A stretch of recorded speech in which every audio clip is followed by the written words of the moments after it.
Prezados alunos, dando continuidade ao nosso curso de Histologia e Biologia Molecular, na aula de número 11 nós veremos o sistema de endomembranas e o tráfego de vesículas. Bem, nós estudamos na aula passada os dois tipos de transporte, de moléculas pequenas, transporte passivo, em especial de difusão facilitada, através de proteínas canais ou translocadoras sem o gasto de energia e a favor de um gradiente de concentração. E nós vivemos também um transporte importante, que é o transporte ativo, que é aquele que se dá contra um gradiente de concentração e que, por esse motivo, ele irá requerer energia. Um tipo de transportador muito importante nós vimos é a bomba de potássio. Bem, esses dois tipos de transporte, eles são adequados, eles estão no contexto do transporte de moléculas pequenas através da membrana plasmática e também através de outras endomembranas. Na aula de hoje nós veremos o transporte de moléculas maiores que não necessariamente serão transportadas através de proteínas canais ou translocadoras. O transporte de proteínas, propriamente dito. Esse transporte é mediado por vesículas, já visto o tamanho das moléculas. Né? Nesse contexto, nós abordaremos então todo o contexto do transporte de vesículas entre as organelas membranosas, no sistema de endomembranas da célula, bem como o transporte de vesículas de dentro da célula, de conteúdos de dentro da célula, mediado por vesículas para fora da célula, como ocorre no caso da exocitose. Então falaremos então do sistema de endomembranas e o tráfego de vesículas na aula de hoje. Bem, no contexto dos eucariotos, nós temos que ter em mente a presença de organelas membranosas, em especial o sistema de endomembranas. Então, quando nós pensamos em sistema de endomembranas, esse termo, nós temos que ter em mente o envelope nuclear, que é uma terra contínua com retículo endoplasmático, que pode ser retículo rugoso ou liso, certo? O retículo rugoso é aquele que está associado a ribossomos, onde ocorrerá a síntese de proteínas que serão exportadas para fora da célula ou proteínas que serão endereçadas para os lisossomos. O retículo endoplasmático liso é o local de síntese dos lipídios, em especial dos lipídios de membrana. As vesículas do retículo rugoso, elas necessariamente passarão pelo complexo de Golgi, onde sofrerão modificações pós-traducionais importantes, que prepararão essas proteínas, essas enzimas, para serem secretadas e atuarem nos seus locais de destino. Depois nós veremos a forma como essas vesículas elas saem da fase do Golgi e são endereçadas aos lisossomos ou endossomos, ou endereçadas para a membrana plasmática, onde no processo de exocitose o seu conteúdo será exportado para fora da célula. Nós estudaremos como que essa vesícula é endereçada de forma precisa ao seu local, onde ela deve liberar o seu conteúdo intravesicular. Importante quanto à via de exportação de proteínas, que nós chamamos de via secretória, nós temos também uma via de importação de proteínas chamada de via endocítica. A via endocítica é aquela via que trata os processos de endocitose, seja de fagocitose ou de pinocitose, através dos quais a célula irá, em especial fagócitos profissionais, essas células terão a capacidade de fagocitarem partículas estranhas, ou vírus ou patógenos, e nesse processo de fagocitose, de endocitose ou pinocitose, essas vesículas elas serão englobadas, essas vesículas se formarão na membrana plasmática, englobando assim aquele material a ser absorvido, e posteriormente essas vesículas chamadas endossomos irão sofrer um processo de maturação ou irão se fundir com outras vesículas que contêm algumas digestivas, formando assim os lisossomos, que são organelas especializadas na digestão, na degradação de proteínas estranhas ou proteínas próprias da própria célula. Okay? Então nós teremos aqui dois sistemas, duas vias, melhor dizendo, uma via de exportação de proteínas, que é a via secretória, que sai inclusive da face do complexo de Golgi, e outra via de importação de moléculas externas, ou vias de digestão de partículas estranhas que foram fagocitadas. Nesse caso nós falaremos a via endocítica. Ok? Então nós começaremos então a falar um pouco dos processos que abordam a via secretória. Ok? Aqui do lado nós temos um diagrama que basicamente irá relacionar, que ilustra os relacionamentos que existem entre sistemas de endomembranas. Então, toda proteína que é exportada, né, ela necessariamente, mediante uma apresentação de sinal, ela será endereçada para o retículo plasmático, aonde dali, né, ela será maturada, sofrerá um novelamento, modificações pós-traducionais e então será exportada para o Golgi. Do Golgi, após outras modificações pós-traducionais e também algumas modificações que auxiliarão no endereçamento dessa proteína, haverá uma decisão, haverá uma distribuição. É como se o Golgi fosse uma central de redistribuição dentro da célula. Ele vai redistribuir esse conteúdo proteico que será veiculado dentro de vesículas, né, ou para fora da célula, ou para uma outra célula, né, ou para o lisossomo, dependerá muito do contexto, né, e do tipo de proteína, né, que a ser secretada, a ser endereçada. Como eu disse anteriormente, nós temos também uma via antagônica, não uma via contrária, no sentido contrário, que é quando a célula necessita englobar proteínas ou partículas estranhas ou proteínas externas. Nesse caso, nós teremos então processos de endocitose, onde o conteúdo dos endossomos que contém, que basicamente é formado por partículas estranhas ou no fagossomo, né, no processo de fagocitose propriamente dito, onde uma bactéria, um vírus é fagocitado.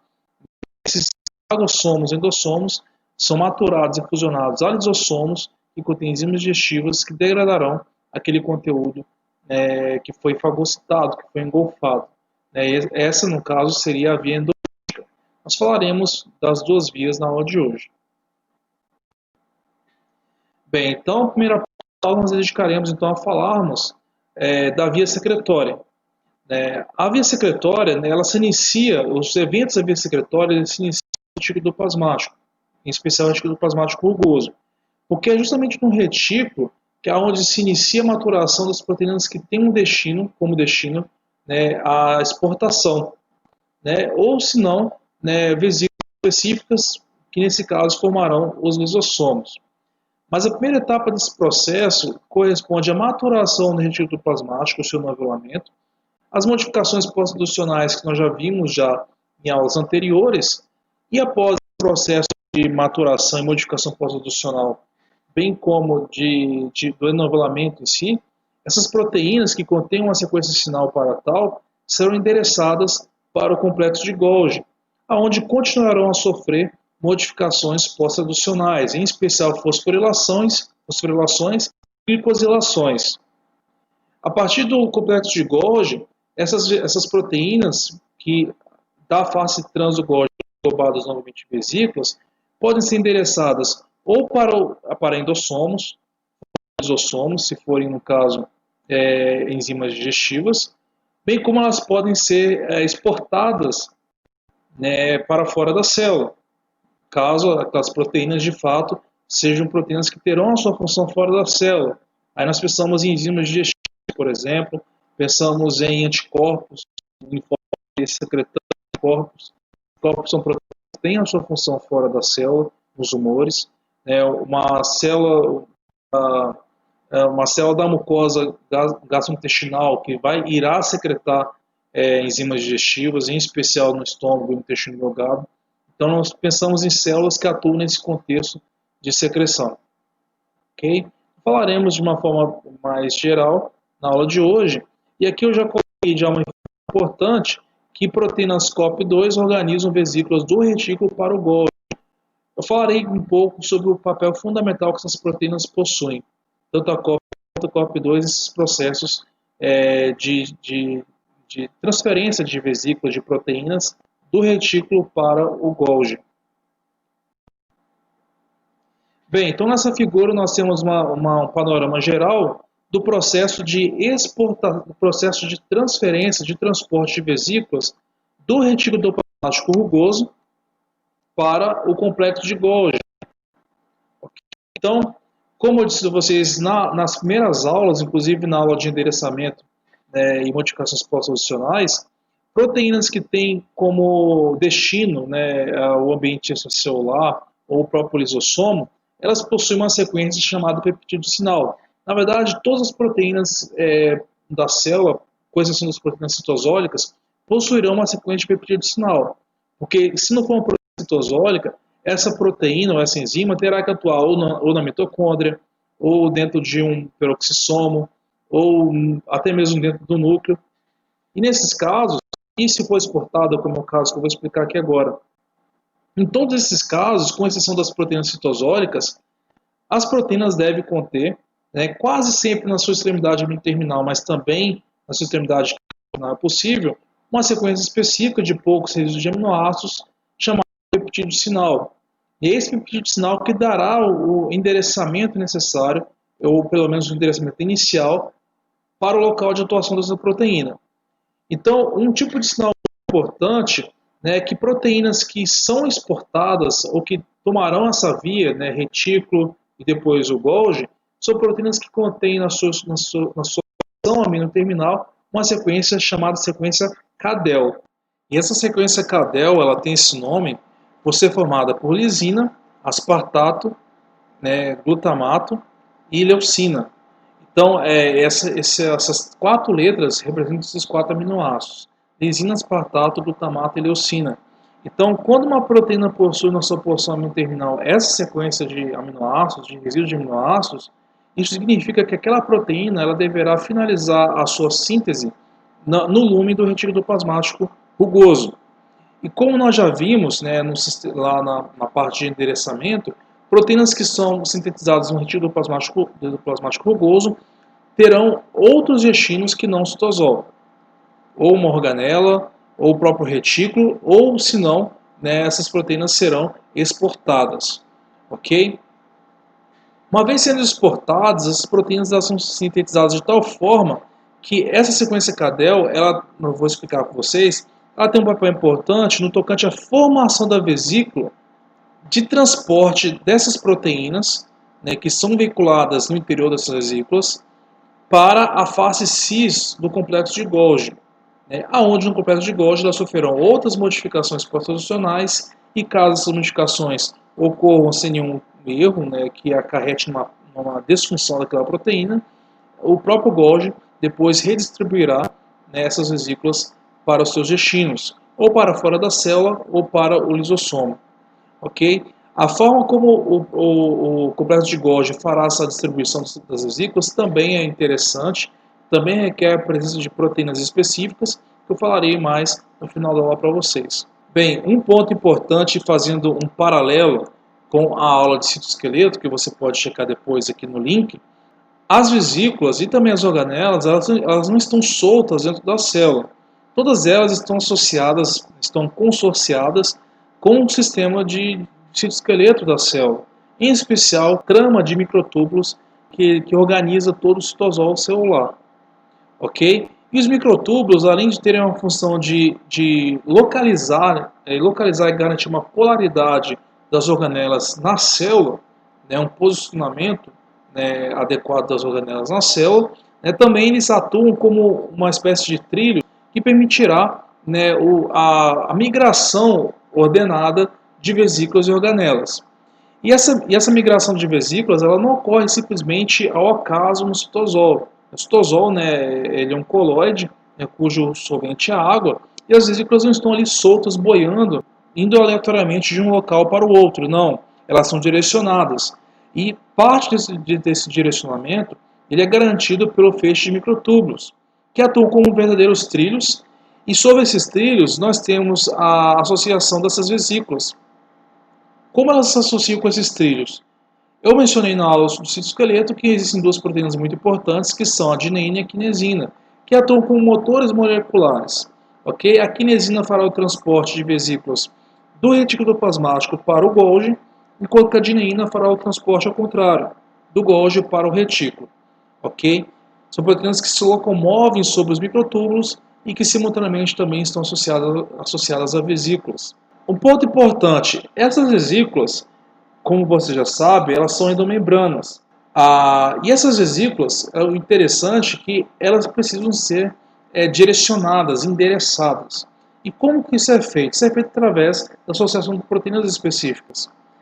Nesse contexto da migração de vesículas do retículo plasmático rugoso para a face trans do complexo de Golgi, existe uma proteína muito importante chamada proteína COP2. Essa proteína COP2 ela é a proteína responsável por endereçar as vesículas do retículo endoplasmático rugoso para a face trans do complexo de Golgi. Então, repetindo, as proteínas COP2 são proteínas que revestem as vesículas que emanam da face externa do retículo endoplasmático rugoso, que contém ali as proteínas que serão exportadas ou que irão para os lisossomos, e como que essas vesículas elas chegam de forma precisa à fase cis do complexo de Golgi, que é o seu destino, devido à associação das proteínas COP2 a essas vesículas. Ok?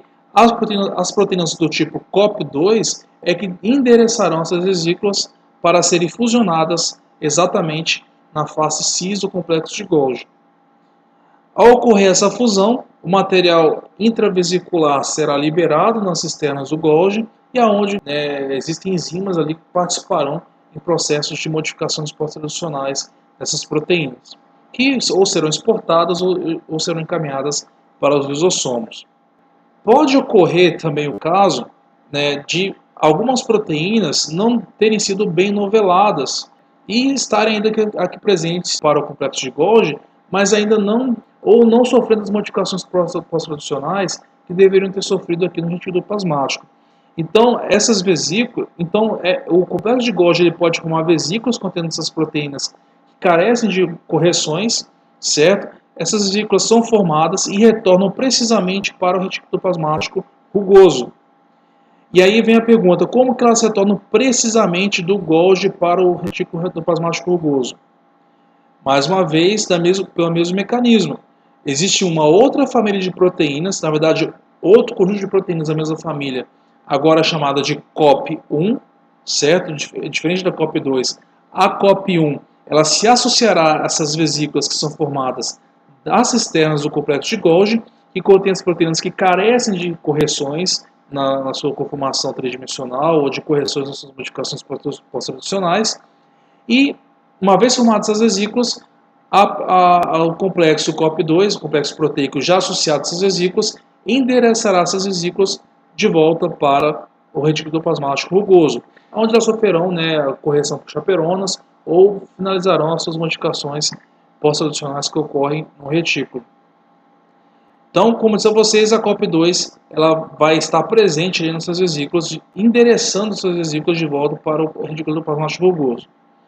E vale ressaltar também que essas vesículas elas migram de forma precisa para o retículo endoplasmático rugoso, devido à presença também das gineínas, que são proteínas que interligam, fazem a junção dessas vesículas com o microtúbulo e garantem a migração no sentido Golgi-retículo, que é o sentido de retorno. Então nós temos aqui as gineínas também auxiliando nesse retorno específico do Golgi para o retículo endoplasmático rugoso. Bem, agora falando um pouco de como que se forma a vesícula que sai do retículo endoplasmático rugoso e vai em direção à face cis do complexo de Golgi. Como eu disse a vocês, esse processo ele depende de uma proteína muito importante chamada COP2, que está aqui representado por essas proteínas aqui em vermelho e por essas proteínas aqui em amarelo. É um complexo proteico, com várias subunidades, e o interessante é que a principal função da proteína COP2 é direcionar o processo de formação de vesículas a partir da membrana do retículo endoplasmático rugoso. Então você tem que lembrar que o retículo endoplasmático rugoso também é um sistema de cisternas formadas por uma bicamada lipídica. E também as próprias membranas do retículo endoplasmático contêm proteínas transmembrana, proteínas integrais de membrana, se pensarmos assim. E uma dessas proteínas importantes que nós temos são proteínas reconhecedoras de sinal, também chamadas de proteínas cargo. E essas proteínas elas têm uma função bem interessante. Por quê? Porque essas proteínas são proteínas transmembrana, como você pode ver aqui em verde claro, tá? E elas possuem um domínio não é um domínio transmembrana, que está na porção do lúmen do retículo endoplasmático rugoso.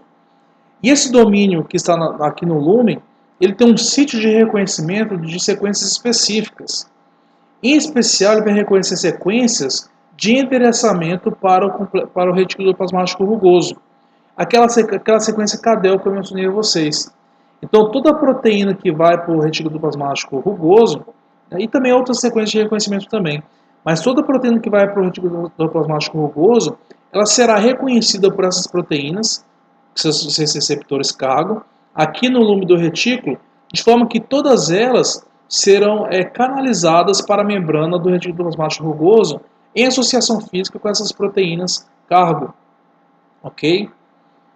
Bem, formando, né, exatamente isso daqui. Então, as proteínas que já têm a sequência sinal ficarão associadas com as proteínas cargo que estão imersas na membrana plasmática, na membrana do retículo, perdão, por serem proteínas integrais de membrana.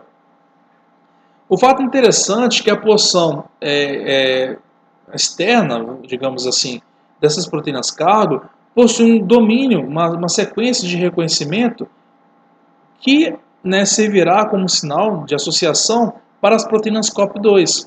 Então, a proteína COP2 vai reconhecer essa porção, né, extravesícula, digamos assim, dessas proteínas cargo e se unirá a essas proteínas cargo. O que vai acontecer? A proteína COP2 ela vai formar uma espécie de multímero, ou proteína multimérica, ou seja, várias proteínas COP2 se associarão fisicamente, e essa associação física simultânea com a ligação física dessa COP2 com as proteínas cargo, que por sua vez estão associadas também com as proteínas que são exportadas, as proteínas COP2, em associação com uma proteína chamada SAR1, que é uma proteína G, ligada a GTP, elas formarão uma espécie de trama tridimensional em forma de vesícula, que literalmente permitirá uma invaginação da membrana do retículo plasmático rugoso, e essa invaginação formará uma vesícula que delimitará as proteínas que serão exportadas. E por que elas serão delimitadas aqui? Porque elas estão associadas fisicamente, ligadas com a porção interna dessa proteína cargo, né, que reconhece, né, o sinal de exportação das proteínas que são sintetizadas ali no retículo plasmático rugoso. Mas o mesmo mecanismo ocorre também na formação de vesículas que saem do complexo de Golgi em direção ao retículo plasmático rugoso. Esse sentido de migração de vesículas ele só se dá quando é necessária uma reciclagem de proteínas que estão no complexo de Golgi. Elas necessitam voltar para o retículo plasmático, onde sofrerão mais modificações pós-traducionais ou uma correção no seu nivelamento. Certo? Então, nesse contexto de retorno do complexo de Golgi para o retículo, nós temos as proteínas do tipo COP1, que basicamente farão o mesmo papel da COP2, reconhecendo mais uma vez, né, a porção externa da proteína cargo, enquanto que a porção interna da proteína cargo está ligada fisicamente também à sequência sinal das proteínas que foram sintetizadas no Golgi, no retículo plasmático rugoso, né? Por quê? Porque elas têm a sequência CADEL, ok? Daí a importância dela, ela vai ser reconhecida pela proteína cargo, que por sua vez é reconhecida na parte externa da vesícula pela COP1. E a COP1, de forma similar à COP2, também promoverá uma evaginação na membrana do retículo plasmático rugoso, gerando uma vesícula que será exportada depois, será transferida depois, melhor dizendo, para o retículo plasmático rugoso. E será transferida como? Mediante a sua associação com as gineínas, que, mediante a associação, por sua vez, nos trilhos de microtúbulos, direcionarão de forma específica essas vesículas para o retículo plasmático rugoso. Bem, então falei do papel da COP2, né, que é um papel de transporte de vesículas, de formação de vesículas e o transporte das mesmas do retículo plasmático rugoso para o Golgi. Falei da COP1, que faz o tráfego no sentido inverso. Eu vou falar um pouco das clatrinas agora. As clatrinas elas têm um papel importante não somente no tráfego de vesículas do complexo de Golgi para a membrana plasmática, bem como na endocitose. Processo de endocitose também, né, envolverão clatrinas. As clatrinas também formam um emaranhado proteico tridimensional que garante a formação de evaginações na membrana, e essas evaginações culminam na formação de uma vesícula. Bem, e voltando, já que falamos da proteína COP1, que leva de volta as vesículas em havendo necessidade de uma correção da proteína, um anavelamento. Essa proteína precisa retornar do Golgi para o retículo plasmático rugoso, nesse caso. Aqui uma visão geral do processo de tráfego de vesículas do retículo plasmático fazendo o complexo de Golgi. Então, como eu mencionei a vocês, esse transporte no sentido retículo plasmático Golgi, ele é mediado pela proteína COP2, que justamente dirige o processo de formação das vesículas. Como que o conteúdo dessas vesículas ele será determinado? Então, mais uma vez repetindo, através das proteínas cargo, que reconhece, a partir da porção interna, qual tipo de sequência? A sequência sinal da proteína que será endereçada. Por isso que a sequência sinal é importante, para ser reconhecida pela proteína cargo e para justamente determinar o conteúdo dessas vesículas. O conteúdo dessas vesículas não é um conteúdo aleatório, é um conteúdo selecionado, e essa seleção se dá através de qual evento? O reconhecimento do peptídeo sinal, nessas proteínas, né, dessa sequência sinal, mediante, né, através da interação com a proteína cargo, ok? Então, essa interação garantirá o quê? A seleção do conteúdo, né, que estará dentro dessas vesículas em formação. A proteína COP2, como eu mencionei, ela irá auxiliar no endereçamento dessas vesículas para a face cis, nesse caso, do complexo de Golgi, onde, né, se continuarão, né, as modificações pós-traducionais, glicosilações, fosforilações importantes para que essa proteína atue, né, nos seus locais de destino, que falaremos mais adiante. E aqui nós temos o processo inverso. Caso alguma proteína perca alguma conformação nativa ou não sofra uma modificação pós-traducional de forma adequada, essa proteína ela pode retornar para o retículo plasmático rugoso, onde ela será corrigida ou editada mediante as modificações pós-traducionais do retículo e também o enovelamento com auxílio de chaperonas. Então, esse retorno das vesículas, nesse contexto, no sentido de Golgi para o retículo, é mediado pelas proteínas do tipo COP1, que basicamente tem o mesmo princípio de atuação da COP2. Reconhecerão a porção externa da proteína cargo, certo? Da proteína cargo, que na face interna está ligada à proteína a ser exportada mediante a sequência sinal, e isso é um mecanismo que garante o quê? A seleção específica das proteínas que serão destinadas ao Golgi.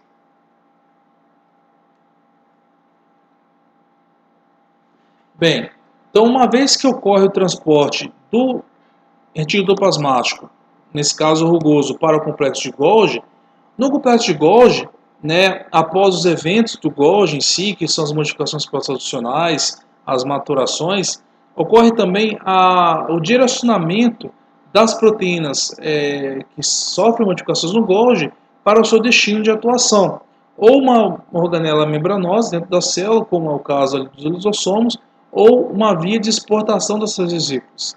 Aí já é um processo já de exocitose, de secreção propriamente dita, né? De proteínas ou glicoproteínas, né? Que, especialmente na glicosilação, estamos pegando pelo exemplo aqui das glicoproteínas, ocorrem, né, glicosilações importantes no Golgi. Bem, um ponto importante em adição às proteínas COP2 e COP1, lembrando que COP2 faz o tráfego no sentido retículo plasmático rugoso para o complexo de Golgi, né, para a face cis do complexo de Golgi, após sofrerem as modificações pós-traducionais devidas ao complexo de Golgi, e caso essas modificações elas sejam bem-sucedidas, essas proteínas então elas são novamente englobadas em vesículas, certo? E essas vesículas elas têm um sinal de endereçamento próprio, eu vou explicar para vocês mais adiante, né, como que se dá esse endereçamento, mas o seu interior contém as proteínas que serão exportadas ou destinadas para essas vesículas intracelulares, como é o caso do endossomo e dos lisossomos. Mas nesse caso, nesse contexto da formação da vesícula em si, na face trans do Golgi, existe uma outra proteína que agora aparece, né, nesse processo, que são as chamadas catrinas. Na verdade, as catrinas elas formam um emaranhado proteico que tem basicamente a mesma função que a proteína COP2 e as COP1 possuem, né, que é de formar essas evaginações da membrana, da membrana das endomembranas, e a partir dessas evaginações, né, se formar vesículas. Então, as vesículas que saem da face transogógea em direção à membrana plasmática ou em direção aos endossomos e lisossomos, elas são formadas mediante a atuação das clatrinas, né, que formam essas evaginações,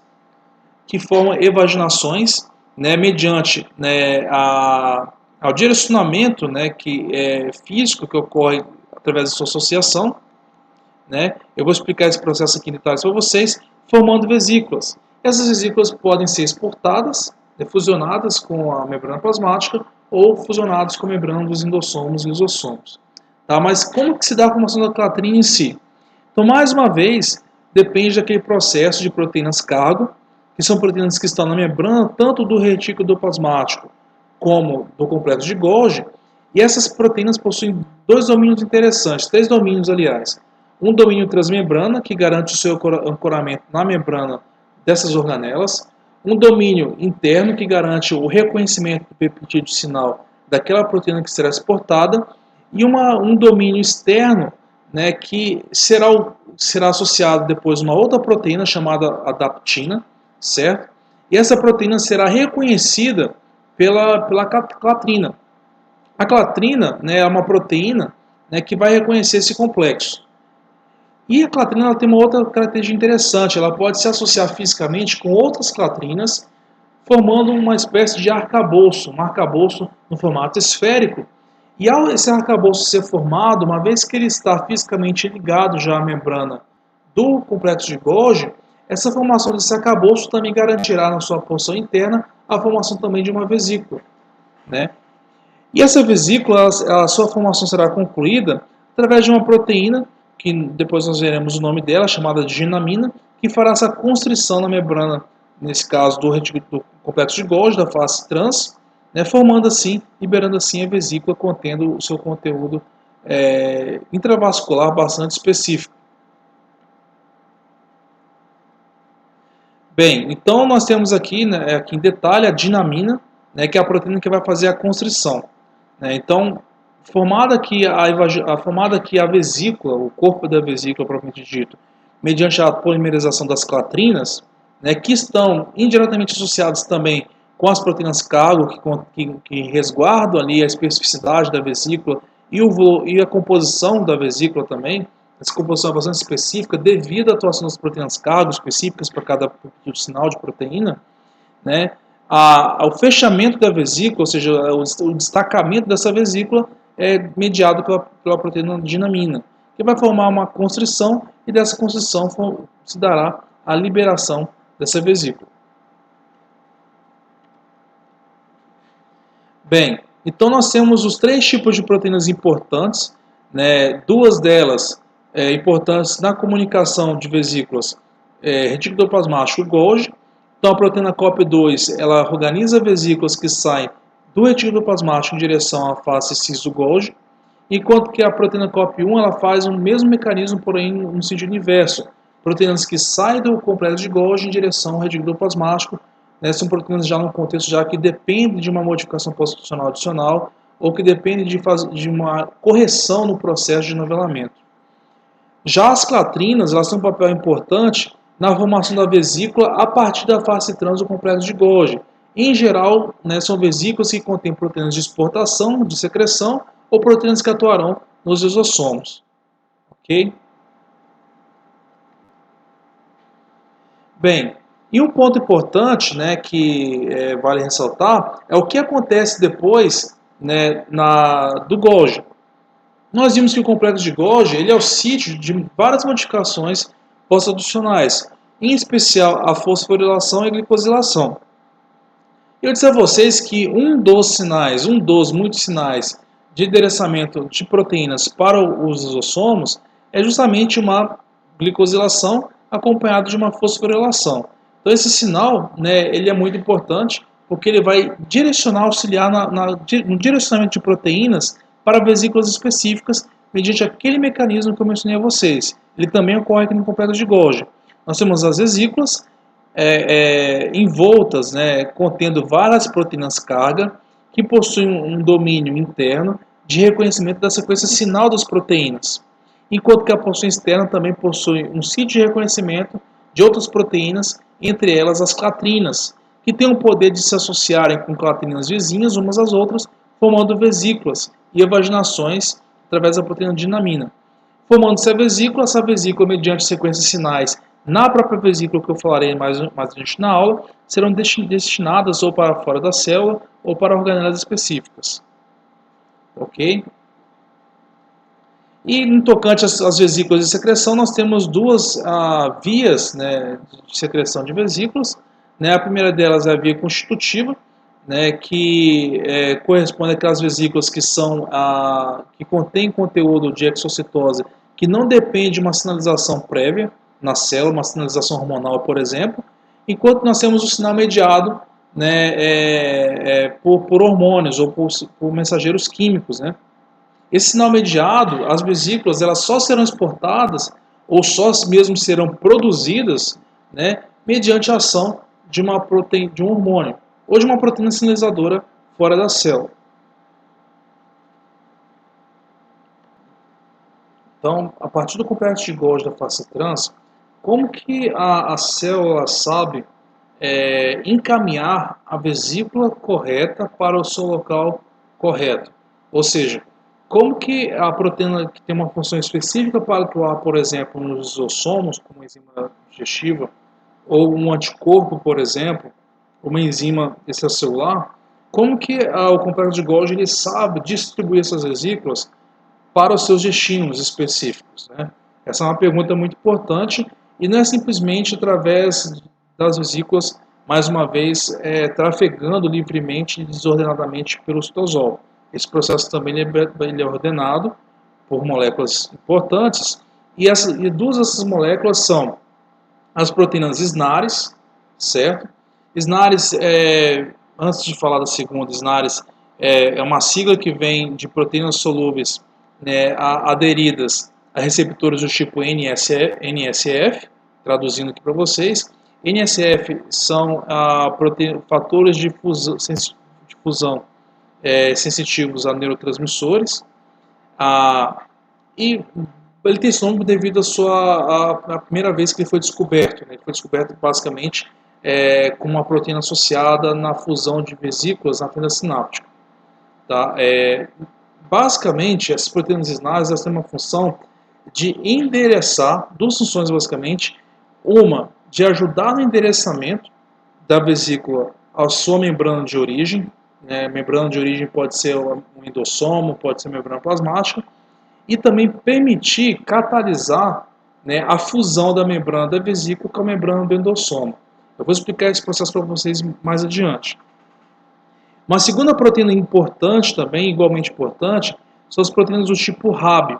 A proteína Rab é uma proteína G, uma proteína que atua ligada ao GTP, certo? A Rab já tem uma função mais de endereçamento. Nós temos a Rab é uma família de proteínas com sequências diferenciadas, e cada família de Rab, cada Rab com sequência específica, irá endereçar uma vesícula específica que sai lá da face do Golgi, né, em direção à sua membrana-alvo, né, que também terá uma proteína Rab, um receptor de proteína Rab compatível, equivalente a essa proteína Rab que está ligada à vesícula. Então, pelo mesmo motivo, né, será um sinal, uma proteína Rab que tem uma sequência específica, uma sequência sinal, que será reconhecido pelo receptor da vesícula-alvo, né, da vesícula que receberá, né, da membrana-alvo, perdão, que receberá essa vesícula. Eu vou explicar esse processo para vocês de uma forma mais específica. E também vale pontuar, né, voltando aqui nas proteínas SNARs, né, que não somente a Rab auxilia nesse processo de endereçamento da vesícula para a sua membrana-alvo, mas também as proteínas SNARs, nós vamos ver daqui a pouco, que elas se dividem também em duas famílias.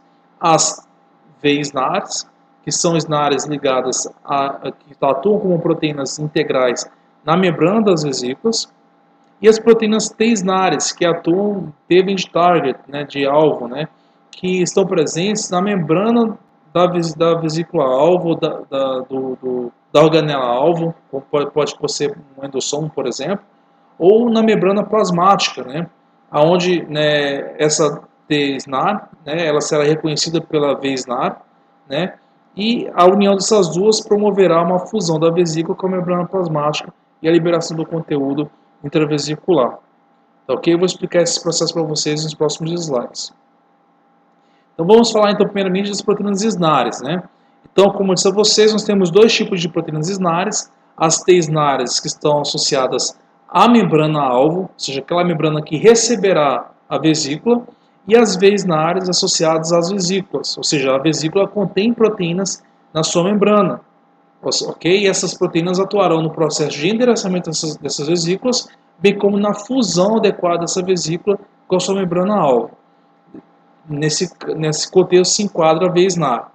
E pegando como exemplo aqui a fenda sináptica, né, a transmissão a liberação de neurotransmissores na fenda sináptica que sensibilizarão canais iônicos, né, que garantirão a despolarização, perdão, da membrana do neurônio e assim o consequente impulso nervoso. Então, à medida que essas vesículas são liberadas aqui na fenda sináptica, né, ocorrerá, né, a liberação desses neurotransmissores. Só que o que vai garantir a fusão dessa vesícula aqui na membrana da fenda sináptica? Basicamente, essa associação física entre as V-SNARs e as T-SNARs. Então vamos pensar um pouco aqui. Ó. Então imagina que esse aqui seja o final do axônio desse neurônio, perdão, e aqui seja o corpo celular desse neurônio receptor, por exemplo. Então, nós temos aqui a formação, né, de uma... Bem, pessoal, então, como eu apresentei para vocês anteriormente, nós temos dois grupos de proteínas muito importantes no tocante ao transporte de vesículas, que são as proteínas SNARs e as proteínas RAB, que eu vou explicar para vocês mais adiante. Então, primeiramente, falando das SNARs. As SNARs se subdividem, né, em dois grupos, que são as V-SNARs e as T-SNARs. As V-SNARs são associadas à vesícula, né, a membrana da vesícula. Por isso que ela tem esse termo V, se vem de vesícula. E nós temos também as T-SNARs, que estão associadas à membrana que irá receber essa vesícula, a membrana da organela-alvo, né, ou membrana plasmática, né, que é chamada de target devido ao termo em inglês target, que quer dizer alvo. Né? Então, como se dá esse processo? A vesícula, tão logo ela se aproxima da membrana, ela irá se fundir. Essa aproximação permite a interação física entre a vesícula e a T-SNAR. Essas duas proteínas elas se enovelam, formando um entrelaçado, uma modificação da sua estrutura nativa. A modificação ela culmina em uma fusão das membranas. Como vocês podem observar aqui, então uma hemifusão, que é a fusão da camada externa da membrana plasmática, e depois a fusão da membrana por completo. Essa fusão vai permitir a liberação do conteúdo intravesicular, né, da vesícula para a organela-alvo, né, ou no contexto de vesículas de exportação para fora da célula, né, liberando assim o conteúdo intravesicular. Então nós temos aqui, por exemplo, aqui o processo de sinapse, onde vesículas contendo neurotransmissores são fusionadas, né, à membrana pré-sináptica, nos axônios, nos neurônios, e essa fusão justamente ela vai permitir o que? A liberação de neurotransmissores na fila sináptica, que irão ter o seu papel de abrir os canais de íons na membrana pós-sináptica. Né? E justamente essa fusão da vesícula à membrana pré-sináptica se dará através da interação entre a V-SNAR dessa vesícula, V-SNAR, várias dessas proteínas de membrana na vesícula, com as T-SNARs da membrana pré-sináptica, nesse caso. Ok? E aí, dessa forma, então, né, a fusão dessa vesícula e a liberação do conteúdo intravesicular, que nesse caso contém os neurotransmissores. Tá? Isso ocorre nos neurônios, mas em todas as células, né, também no transporte intracelular de vesículas, quase sempre do complexo de Golgi para as demais organelas. Em especial, temos o exemplo clássico que eu falei para vocês, dos lisossomos. Bem, dessa forma, então, as SNARs, como eu disse para vocês, elas irão atuar promovendo a fusão da vesícula, certo, com a sua membrana-alvo, mediante a ação dessas duas proteínas, a T-SNAR, que está presente na membrana-alvo, nesse caso, na membrana de destino, nesse caso, e a VESNAR, que está presente, né, na membrana do endossomo, na membrana da vesícula, melhor dizendo, né, que auxiliará no endereçamento até a membrana-alvo. E esse endereçamento, né, essa palavra importante, ele também será auxiliado por uma proteína chamada do tipo RAB, que eu vou explicar para vocês, né, no próximo slide. Que é uma proteína também que depende da ação do GTP. Então, a RAB direcionando a vesícula à sua membrana-alvo e a VESNAR promovendo, né, a fusão dessa membrana com a alvo através da sua interação tridimensional com a T-SNAR, que está associada aqui à membrana-alvo, né, a membrana de destino, na qual essa vesícula deverá ser fusionada. Uma vez ocorrendo a fusão, então ocorrerá o que? A liberação do conteúdo vesicular dentro ali da organela-alvo. Ou se for uma membrana plasmática, fora da célula. Ok? Então, como eu disse a vocês, uma outra proteína também muito importante é a proteína RAB. Né? A proteína RAB é uma proteína G. O que é uma proteína G, pessoal? Nós vamos ver isso bastante em vias de sinalização. Toda proteína que se liga a GTP ou a GDP, nós chamamos de proteína G. E as proteínas G, elas têm uma função, elas têm um aspecto interessante, que elas estão ativadas quando ligadas ao GTP, a guanosina trifosfato, e quando ligadas ao GDP, que é a guanosina trifosfato. Ok? E uma função principal da proteína RAB é direcionar essa vesícula para a sua membrana-alvo, para a sua membrana de destino. Ou seja, toda vesícula deve ser fusionada a uma membrana, seja uma membrana de uma organela membranosa, seja a membrana plasmática, né? Nesse caso liberando assim, o conteúdo para fora da célula. Né? A proteína RAB, né, enquanto que a VESNAR na vesícula, a T-SNAR na membrana-alvo, elas têm a função de promover a fusão dessa vesícula, o que vai garantir que essa vesícula se fusione à membrana de destino correta. Por exemplo, né, o complexo de Golgi libera uma vesícula que contém enzimas lisossomais.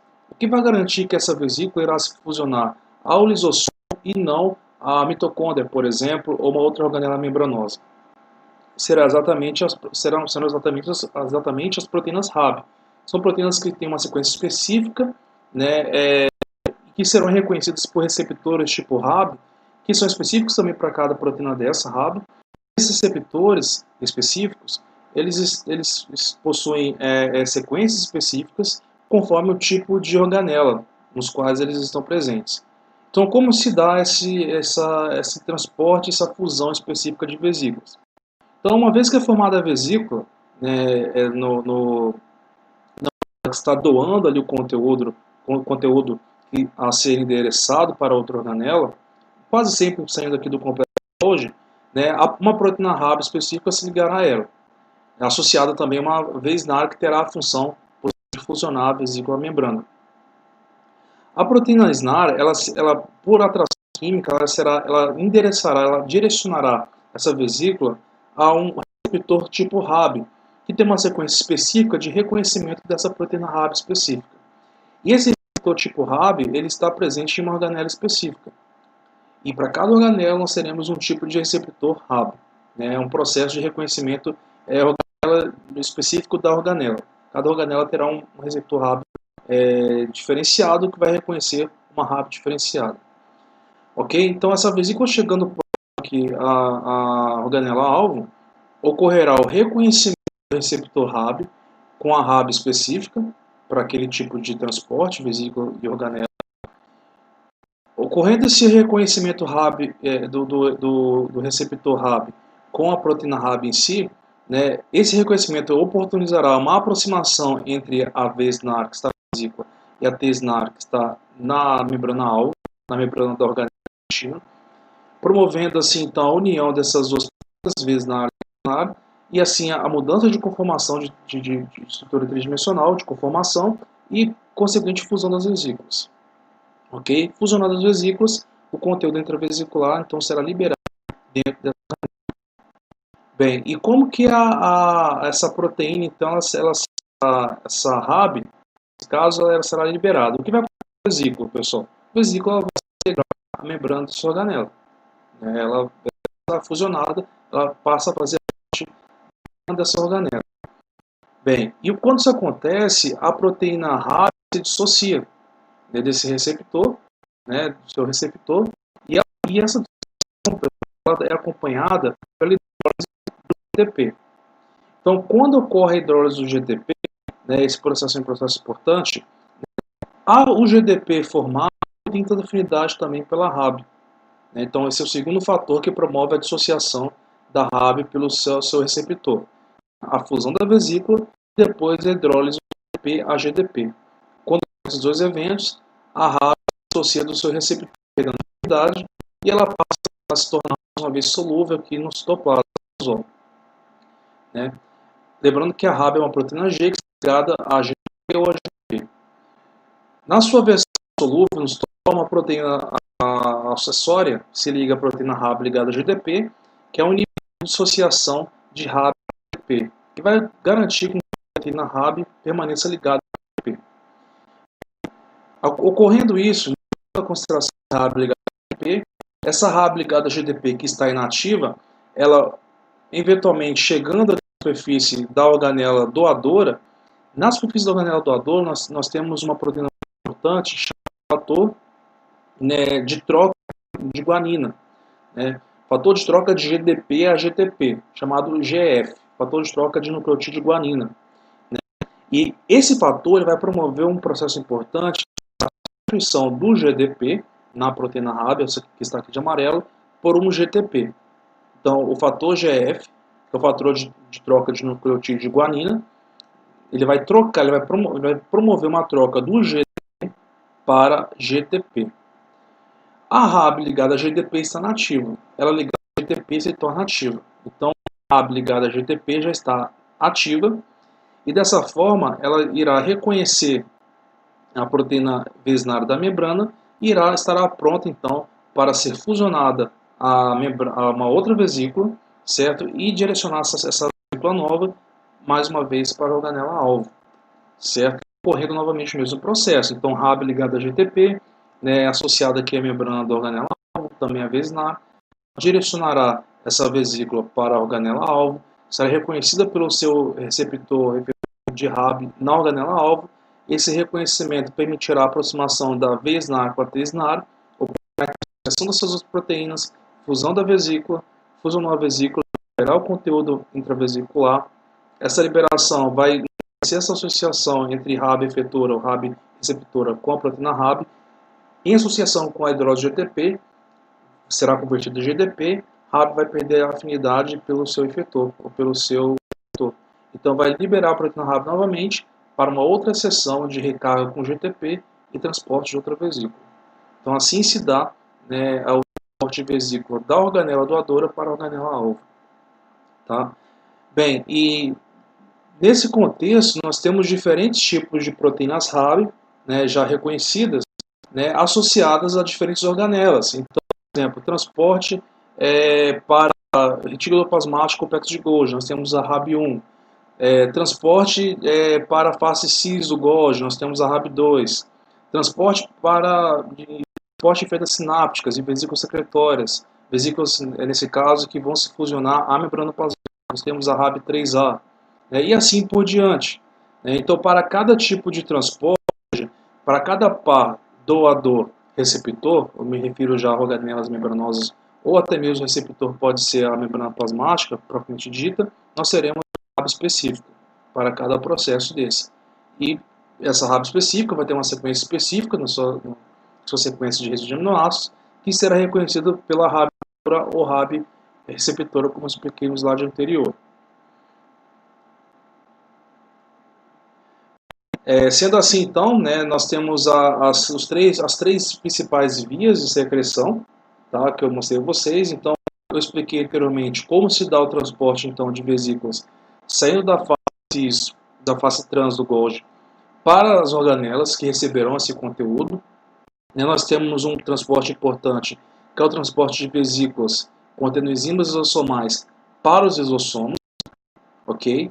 E aí você deve pensar que esse transporte ele vai obedecer essas regras de direcionamento mediado pela proteína RAB e pelas proteínas SNARs, tanto a V-SNAR na vesícula como a T-SNAR, né, na membrana da organela receptora, ok? Esse é o transporte de vesículas intracelular de vesículas, do Golgi para as organelas-alvo.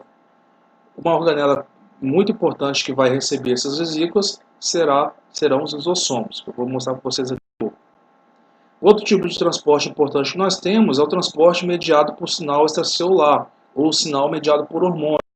Muitos tipos celulares, eles liberam conteúdos, né, eles exportam proteínas para fora da célula, somente em resposta a um estímulo externo, geralmente um estímulo hormonal ou a transmissão de um impulso nervoso. Por exemplo, vou explicar um exemplo para vocês mais adiante, a liberação de insulina, a secreção de insulina pelas células beta do pâncreas em resposta, né, ao aumento da glicose. Então, esse aumento de glicose ele é captado, a glicose ela transportada para dentro da célula beta. Isso vai promover uma cascata de sinalização dependente de cálcio 2+, que por fim irá culminar na expressão e secreção da insulina. Então, temos o tipo de transporte de exocitose mediado por sinal externo, geralmente um sinal hormonal ou impulso nervoso. Ok? Isso é um tipo de transporte, ele só vai ocorrer quando houver esse sinal. E nós temos também um tipo de transporte de proteína para fora da célula, transporte constitutivo, ou secreção constitutiva. O que ele ocorre independente de haver ou não um sinal.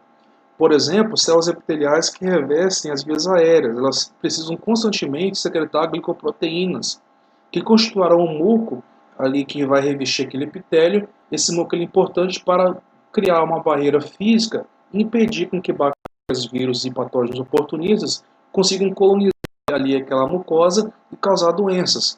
Então aquele muco ele é um fator protetor, né?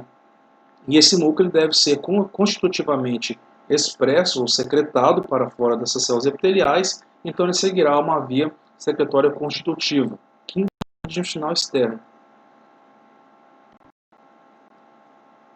Bem, então falando agora inicialmente, explicando rapidamente o transporte de vesículas para os lisossomos.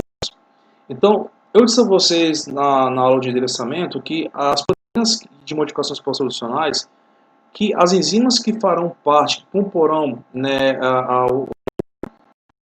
o conjunto de enzimas ativas do lisossomo, elas devem, além de possuir um peptídeo sinal, elas devem sofrer duas modificações muito importantes no complexo de Golgi. Essas modificações são a glicosilação, certo? Geralmente a adição de resíduos de manose e glicosamina, né? Juntamente com uma fosforilação dessa glicosilação. Okay? Então ocorre uma glicosilação e a fosforilação, né, a adição de fosfato, né, esse oligosacarídeo adicionado à proteína. Então a proteína que foi modificada através de uma glicosilação e sobre essa glicosilação ocorreu uma fosforilação, esses dois sinais em conjunto, eles sinalizam que aquela enzima, que aquela proteína, ela tem um destino, ela tem um endereço. Que endereço é esse? O lisossomo. Ok? Porém, a título de vesícula, como que o complexo de Golgi irá direcionar de forma adequada essas enzimas que foram modificadas mediante glicosilação e fosforilação, como que essas proteínas serão de fato direcionadas ao lisossomo especificamente? Então, no próprio complexo de Golgi, existe uma outra proteína de membrana chamada receptor M6P, e esse receptor M6P ele consegue se organizar na cisterna dessas membranas, semelhante como as clatrinas se organizam, formando uma espécie de arcabouço tridimensional. E esse receptor M6P, ele possui uma função intravesícula de reconhecimento exatamente daquele sinal de glicosilação fosforilação, né? De forma que esse receptor vai ter duas funções: aumentar a concentração de proteínas destinadas ao lisossomo aqui nessa região da vesícula. Vai aumentar como, professor? Através do reconhecimento da glicosilação e fosforilação, ou seja, do oligosacarídeo fosforilado, que é o sinal de exportação para o lisossomo. Então ele vai reconhecer esse padrão de modificação aqui dentro da vesícula. E esse reconhecimento vai porque a concentração de enzimas que contém essa modificação própria do lisossomo, endereçamento para o lisossomo, nessa região aqui, nessa externa do complexo de Golgi. Simultaneamente, esse receptor M6P, são várias proteínas dessa família, eles irão se organizar na porção externa dessa vesícula, em associação também com a clatrina, que é muito importante também, aí esse é um ponto importante, porque a clatrina ela vai atuar juntamente com o M6P, certo? Então a clatrina ela vai auxiliar no processo de formação da vesícula, certo? Formando uma evaginação dessa membrana, e essa vaginação, que é formada pela proteína M6P na parte interna e a clatrina na parte externa, garantirá a formação da vesícula contendo ali as enzimas específicas que serão endereçadas, nesse caso, para o lisossomo. Ok? Então, essa vesícula formada se destacará da face trans do Golgi, certo? E o complexo M6P servirá como uma espécie de receptor específico da vesícula para direcioná-la para o lisossomo. Além também de estarem presentes aqui a VESNAR, que tem uma função mais de fusão de membranas, e uma RAB específica. Tá, okay? A vesícula será transportada para o lisossomo, obedecendo também, seguindo os trilhos de microtúbulos, com alterações adequadas. Então será fusionada mediante aquele mecanismo de VESNAR com TSNAR que eu expliquei a vocês, será fusionada a membrana do lisossomo, liberando assim o conteúdo intravesicular contendo as enzimas lisossomais dentro do lisossomo. Ok? O lisossomo também, essas enzimas lisossomais, quase todas elas, são inativas em pH básico, em pH neutro. E por um motivo, por uma anteevidência providencial. Por que eu diria... Por que eu estou me referindo a esse termo? Porque se elas fossem ativas em pH neutro, então se elas fossem produzidas lá ainda no retículo plasmático, elas destruiriam uma série de estruturas celulares, porque nós temos aqui lipases, nós temos aqui proteases. Então logo elas fossem produzidas, elas destruiriam várias estruturas subcelulares. Isso não acontece. Por quê? Porque elas são produzidas na sua versão inativa, em pH7, em pH7 elas possuem uma estrutura tridimensional inativada, e elas só serão ativadas no lumen, nesse caso, dentro do próprio lisossomo. Por quê? A ativação da enzima se dará devido ao pH baixo do lisossomo. Ok? Então o pH baixo vai promover uma mudança de conformação dessas enzimas, que adquirirão estrutura nativa em pH baixo, em pH muito ácido, e nesse caso, em pH ácido elas se tornarão ativas, e assim poderão naquele sítio ácido específico do lisossomo, realizar a sua função de digestão intracelular. E por que o pH do lisossomo ele é baixo, pessoal? Porque existe uma bomba de prótons na membrana do lisossomo. Essa bomba de prótons ela funciona mediante ao gasto de ATP, é um transporte ativo, contra um gradiente de concentração, onde essa bomba transporta o H+, do citosol para a interior do lisossomo, um transporte contra o gradiente de concentração, porque aqui está mais menos H+. No entanto, o resultado é a acidificação aqui da parte interna do lisossomo. E dessa forma, aquele ambiente ativará as enzimas digestivas do lisossomo, que terão ali a função de destruir tanto organelas envelhecidas, como o próprio caso da autofagia das mitocôndrias, como partículas estranhas que são fagocitadas, ou até mesmo vírus e bactérias que são fagocitados por fagócitos profissionais. Ok? Então a gente vai falar um pouco disso mais adiante. Então aqui nós temos alguns exemplos. Então, como eu disse a vocês, o lisossomo, ele uma parte de sai da face trans do complexo de Golgi, certo? Essas vesículas se tornam endossomos tardios, que eventualmente se tornarão lisossomos, devido a essa preparação, essa acidificação do meio e a consequente das enzimas ali dentro ali do lisossomo. Bem como também pode ocorrer também o transporte dessas enzimas em separado por vesículas para o lisossomo. O lisossomo ele pode estar lá destacado normalmente, né, e vesículas saindo da face trans do Golgi, contendo as enzimas, né, serem fusionadas ao lisossomo, né, conforme aquele reconhecimento vesícula membrana-alvo que eu expliquei para vocês. E as principais enzimas hidrolases ácidas nos lisossomos, enzimas digestórias, digamos assim, elas atuam em pH geralmente abaixo de 5, tá? Geralmente não, um pH bem abaixo de 5, né? 5, 4, 4,5. Basicamente serão elas nucleases, proteases, glicosidases, lipases, fosfatases, sulfatases e fosfolipases. Ou seja, então são enzimas que degradam tanto proteínas, como oligosacarídeos, polissacarídeos, como também lipídios de membrana, né? Ou seja, são proteínas que são capazes, essas enzimas são capazes de degradar estruturas como bactérias, por exemplo, degradando membrana plasmática, degradando proteínas de membrana, degradando enzimas, estruturas proteicas, enfim, são enzimas com a finalidade de digestão intracelular. Aqui atua em pH ácido da bomba, né, de prótons que existe ali na membrana do lisossomo. Bem, existem basicamente duas vias de degradação no lisossomo. Então, a via clássica, a via principal, é quando ocorre um processo de endocitose. Qual é o contexto de fagocitose? Onde essa célula ou ela irá endocitar um grupo de moléculas, né, por pinocitose, por exemplo, né? Mas o caso mais frequente é quando ocorre uma fagocitose por um fagócito. Um fagócito engloba uma partícula estranha, ou um antígeno estranho, ou uma bactéria, um vírus. Isso é englobado através de um fagócito, né? O fagócito é a célula que vai fazer a fagocitose.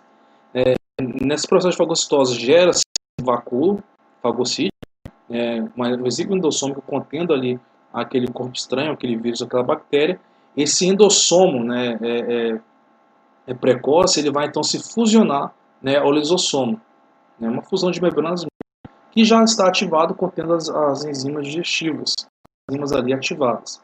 E essa fusão irá ter o contato dessas enzimas com aquele corpo estranho, que será totalmente digerido por aquelas enzimas já ativadas no lisossomo, em pH ácido, certo? E assim, né, conteúdo, né, aquele conteúdo, né, gerado a partir da digestão do estranho será depois pelo metabolismo celular. É isso que ocorre não apenas, né, na questão da digestão de partículas estranhas, pessoal. Isso que ocorre até no tocante à homeostase da própria membrana plasmática. Então, como eu disse a vocês lá na aula de lipídios, você pode conferir lá na playlist da bioquímica, no link que eu vou deixar aqui, né, existe uma situação nos neurônios em que a cada medida de tempo, geralmente 4, 5 semanas, a membrana dos neurônios ela deve ser trocada, ela deve ser recomposta. Os lipídios vão sofrendo degradação, eles vão sofrendo agressões do meio, eles devem ser repostos. E a reposição desses lipídios de membrana se dá através de um processo de endocitose dessa membrana, né, que se fusiona, né, às vesículas formadas pelos lisossomos, e é onde ocorrerá, né, uma via de degradação de membrana, quase sempre lipídios de membrana, fosfolipídios de membrana. E essa degradação tem como objetivo destruir esses lipídios de membrana envelhecidos e moléculas menores que sejam precursoras para a biossíntese de lipídios novos de membrana ou até mesmo para a geração de energia. Tá? E eu disse a vocês que uma das enzimas muito importantes, né, nesse processo, as principais enzimas, das primeiras enzimas, é a enzima hexosamidase, que é uma das primeiras enzimas da via de degradação dos lipídios de membrana. Indivíduos que apresentam doenças de Tay-Sachs, eles não expressam essa enzima, porque eles herdam ambos alelos, tanto do pai como da mãe, né, incapazes de produzir uma enzima, hexosaminidase, que seja funcional. Então, essa função de degradar os lipídios de membrana pelos lisossomos, nos neurônios, esse indivíduo ele será incapaz de executar. Isso resulta em uma acumulação de lipídios de membrana nos lisossomos, levando esses lisossomos, contendo já lipídios de membrana acumulados, a precipitarem dentro dos neurônios, levando esse neurônio à apoptose, consequentemente, né, levando o processo de neurodegeneração. Esse é o mecanismo molecular que desencadeia, né, a doença de Tay-Sachs. Eu expliquei para vocês lá na aula de lipídios, na playlist de bioquímica, você pode depois conferir essa. Tá ok? Bem, uma outra função, outro contexto que existe na digestão, na atuação do lisossomo como organela digestória, é um processo chamado, isso aqui é um processo de fagia, que eu expliquei para vocês da membrana, mas ele também acontece nessa via quando ocorre uma fagocitose, tá? Mas em muitos casos o lisossomo ele pode lisar estruturas que estão no próprio da célula, né? Inclusive organelas envelhecidas. E uma organela que de tempos em tempos ela é reciclada são as mitocôndrias. Então as mitocôndrias elas possuem um muito importante, né, na produção de ATP. No entanto, essa produção de ATP ela tem um efeito colateral, né, não diria um efeito colateral, mas ela gera como subproduto uma molécula, uma classe de moléculas muito importantes que são as espécies reativas de oxigênio, que possuem uma função importante na proteção celular contra patógenos externos, por gerar um ambiente oxidativo contra esses patógenos, mas por um efeito negativo para a célula, porque as espécies reativas de oxigênio, elas levam a oxidação, elas são muito reativas, elas levam a oxidação ou a degradação de estruturas subcelulares, inclusive podendo até degradar até material genético, proteínas, enzimas, levando a uma disfunção dessa célula. Então, por conta disso, mitocôndrias envelhecidas, que produzem espécies reativas de oxigênio, de tempos em tempos elas são degradadas e recicladas. Esse processo é um processo chamado de autofagia, e ele é orquestrado em especial pelos lisossomos, que se fusionam as mitocôndrias envelhecidas, englobando-as literalmente, e aí as lipases, as proteases, elas terão a função de degradar todas as mitocôndrias, gerando subprodutos, né, moléculas menores, macromoléculas ou monômeros, essas macromoléculas, que servirão de precursores para outras vias de biossíntese, ou até mesmo para vias catabólicas, se a célula necessitar de produzir energia. Tá, ok? Então, esse é o processo normal é o processo de autofagia. Então, como eu disse a vocês, nós temos três contextos nos quais o lisossomo está inserido. Né, como acabei de citar para vocês, o processo de fagocitose de um agente patogênico. Esse processo ele ocorre em fagócitos profissionais, né, que fagocitam patógenos, fagocitam células estranhas, bactérias. Ao serem fagocitadas, essas bactérias e vírus, partículas estranhas, são destruídas no lisossomo, gerando moléculas diferentes que podem depois ser reaproveitadas pelo organismo. Professor, mas está degradando uma bactéria. Como eu falei com vocês no começo da primeira aula de histologia, todas as células, sendo procarióticas ou eucarióticas, são formadas basicamente pelo mesmo conjunto de biomoléculas. Então, gerando os mesmos monômeros, inclusive. Então, esses monômeros eles podem ser reaproveitados, derivados da degradação das estruturas bacterianas, eles podem ser reaproveitados pela célula-alvo. Isso aqueles monômeros que são totalmente estranhos, como, por exemplo, D-aminoácidos, por exemplo. Todos os nossos aminoácidos são L-aminoácidos. Mas isso já é um pormenor já da aula de bioquímica de proteínas. Bem, o segundo contexto que ocorre é a endocitose de partículas externas, né, de macromoléculas externas ali na célula, ou seja, que não é um processo propriamente de fagocitose, mas de endocitose, né, de moléculas estranhas, ou partículas estranhas, ou até mesmo, né, um processo de englobamento da própria membrana, como eu falei com vocês, como ocorre, né, na necessidade de reposição dessa membrana plasmática. Então, ocorre endocitose de porções da membrana, né, e essas porções são degradadas, né, nos lisossomos. Tá? É um processo de reciclagem da membrana, ou, se não, um processo de recrutamento de moléculas estranhas que estão fora, de antígenos, propriamente dito, que estão aqui fora dessa célula. O terceiro contexto, né, é o de autofagia, que eu acabei de explicar para vocês, organelas envelhecidas, né, em caso clássico, podemos citar as mitocôndrias, que são organelas críticas para a célula, não só para a produção de energia, mas são organelas que, quando envelhecidas, aumentam a sua produção de radicais e espécies radicais, né, espécies reativas de oxigênio, chamados ROS. Então, por isso, elas devem ser recicladas de tempos em tempos, e essa reciclagem ela se dá através de um processo chamado autofagia. O lisossomo tem um papel ativo fundamental para degradar essa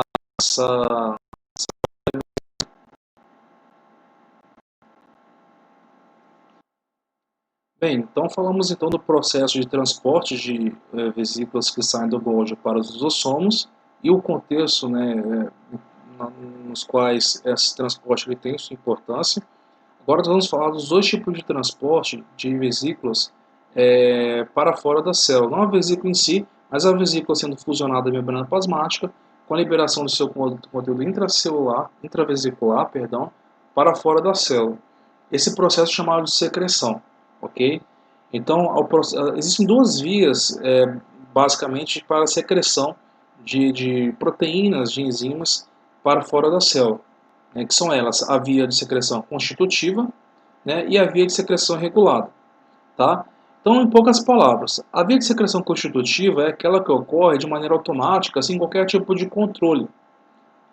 Ou seja, a célula sempre estará ali secretando, né, proteínas, glicoproteínas e outras moléculas importantes para fora da célula. Esse processo se dará através da formação de vesículas da face trans do Golgi, né, que se fusionarão aqui na membrana plasmática. Ok? Bem, e o processo também, um outro processo muito importante, esse processo, só antes de passar para a secreção regulada, a secreção constitutiva ela ocorre em todas as células. Ela ocorre em todas as células, elas são capazes de realizar a secreção constitutiva. Aí, só me lembrei de algo que eu esqueci de falar, pessoal, na parte anterior dos lisossomos, é o seguinte, o aluno pode perguntar, professor, a vesícula, o lisossomo sempre está ali, o complexo de Golgi, perdão, sempre está ali produzindo vesículas que serão fusionadas à membrana plasmática, vesículas de secreção, ou constitutivas ou reguladas. Então, à medida que a vesícula vai se fusionando à membrana plasmática, essa membrana ela vai aumentando. Então quer dizer então que a célula vai aumentando, professor, de tamanho? A superfície da célula vai aumentando à medida que a célula vai envelhecendo? Não, pessoal. Né, existe um processo de homeostase para isso, né, que é o processo que eu mencionei anteriormente, né, que ocorre aqui exatamente nesse evento, né, de autofagia, né, de endocitose da própria membrana plasmática, né, como eu mencionei aqui para vocês aqui, ó.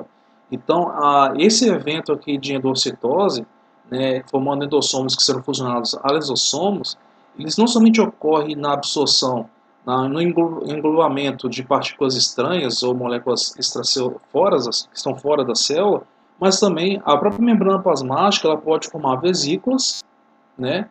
E essas vesículas se destacarão, obviamente, da membrana plasmática, contendo porções de membrana plasmática já envelhecidas, certo? E essas vesículas então serão destruídas nos lisossomos. Então existe uma homeostase. Então, à medida que a membrana ela pode ir crescendo com o processo de exocitose, devido à fusão de vesículas na membrana plasmática, ela também diminui com o processo de endocitose. Tá, okay? Então existe uma homeostase que vai regular exatamente, né, a superfície, né, que essa membrana plasmática terá para aquele tipo celular. Então o processo é totalmente regulado, né, existe uma homeostase entre exocitose e endocitose. Tá, ok? Então é só para poder pontuar essa questão aí. Bem, falamos da secreção constitutiva, só conceituando a secreção regulada. A secreção regulada ela ocorre apenas em alguns tipos celulares e é uma secreção que, ela, como o próprio nome já diz, ela só vai ocorrer mediante um sinal externo. Esse sinal ele pode ser um impulso nervoso, ele pode ser, por exemplo, um sinal hormonal, né? Pode ser um nutriente que essa célula absorve, que vai desencadear uma cascata de sinalização dentro da célula, que vai culminar na liberação dessa vesícula. Ou seja, existem vários sinais bioquímicos que essa célula pode receber que irá desencadear o processo de liberação dessa vesícula. Então, essa vesícula só será liberada mediante a liberação, né, desse sinal ou a recepção desse sinal por parte da célula. Tá? Então, esse é o mecanismo de secreção regulada, muito importante, em especial na secreção de hormônios. Eu vou citar para vocês alguns exemplos aqui. Então, um exemplo clássico de exocitose constitutiva, né, além do exemplo de exocitose por parte do epitélio que reveste as lias aéreas, que está sempre produzindo ali muco, né, formado por glicoproteínas, que fazem justamente ali uma matriz, né, aderente, né, de glicoproteínas sobre aquela camada de células epiteliais, que tem a função de proteger o epitélio, a mucosa de patógenos oportunistas, né, que ficaram presos ali esse complexo, essa matriz glicoproteica, que basicamente formará ali o muco, né? O catarro nas vias aéreas, que é uma barreira de proteção contra patógenos oportunistas. Né? E esse muco é formado basicamente por glicoproteínas que são constitutivamente secretadas por aquelas células epiteliais que revestem as vias aéreas. Tá? Um tipo clássico também de exocitose por secreção constitutiva é aquele que ocorre no transporte de vesículas contendo neurotransmissores do corpo celular para a fenda sináptica. Então, essas vesículas são transportadas com auxílio de microtúbulos, que atuam como trilhos que direcionarão o transporte polarizado dessas vesículas do corpo celular para a fenda sináptica, certo? É um transporte polarizado, e ao chegar na fenda sináptica, na membrana aqui da fenda sináptica, a membrana do neurônio, nessa região, essas vesículas serão fusionadas nessa membrana, liberando assim o seu conteúdo intravesicular, quase sempre formado por neurotransmissores. Né? Então, esse tipo de transporte de exocitose nós chamamos de secreção constitutiva. Tá? Ele não depende, né, de uma regulação para acontecer. Tá, ok? A outra questão também que nós temos interessante, pessoal, quando eu falo que não depende de um sinal para ocorrer, pessoal, estou me referindo a um sinal específico, tá? É claro que conforme a demanda metabólica da célula, essa secreção ela pode não acontecer, mesmo sendo constitutiva. Mas eu me refiro a um sinal hormonal, um sinal específico, que vai desencadear o processo, tá ok? Você vai entender melhor a diferença no próximo slide. Então, olha só. Outro tipo de exocitose que existe, né, é o processo de secreção, é o processo de secreção regulada. Né? E essa secreção regulada, o que diferencia ela da secreção constitutiva é que as vesículas elas já estão formadas já, quase sempre, ali próximas ali a face trans do complexo de Golgi, mas elas não são liberadas automaticamente para a membrana plasmática, para serem secretadas. Essa liberação só vai ocorrer mediante a exposição da célula a um sinal externo. Esse sinal ele pode ser um hormônio, ele pode ser a transmissão de um impulso nervoso, ele pode ser também um nutriente que essa célula capta.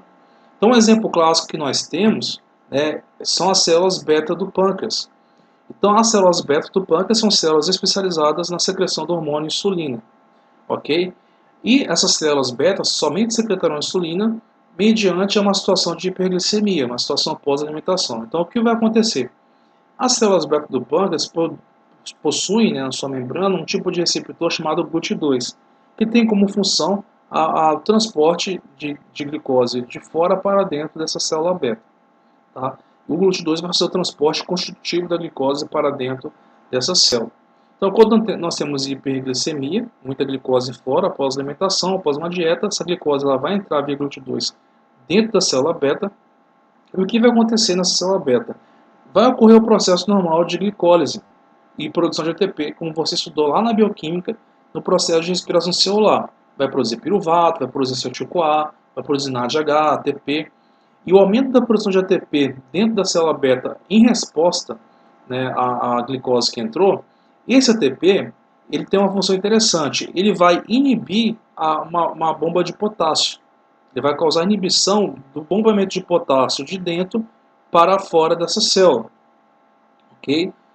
Isso vai promover, pessoal, uma despolarização, certo, da membrana dessa célula beta do pâncreas. Ela sofrerá uma despolarização devido ao cessamento desse bombamento de potássio para fora da célula, certo? E o que vai acontecer? Essa despolarização ela vai abrir ela vai sensibilizar proteínas canais chamados portais de cálcio, ou canais de cálcio 2+, que outrora estavam inibidos, estavam fechados. Mas devido a essa despolarização, esses canais serão abertos. São proteínas canais, proteínas integrais de membrana que permitirão a entrada de cálcio.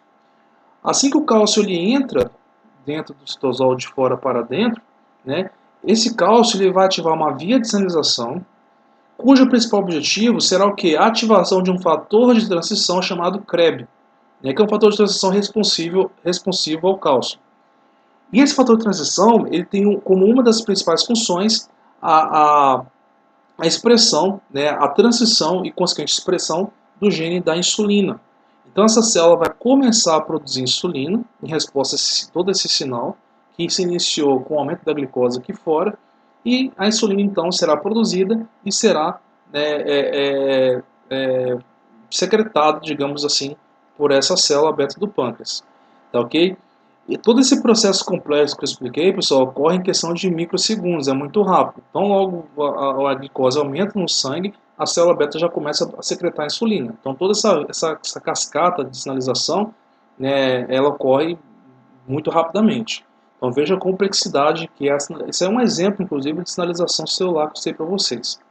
Tá ok? Então, esse é um tipo de exocitose que é regulada, pessoal. Ela só vai acontecer caso, né, houver glicose aqui fora.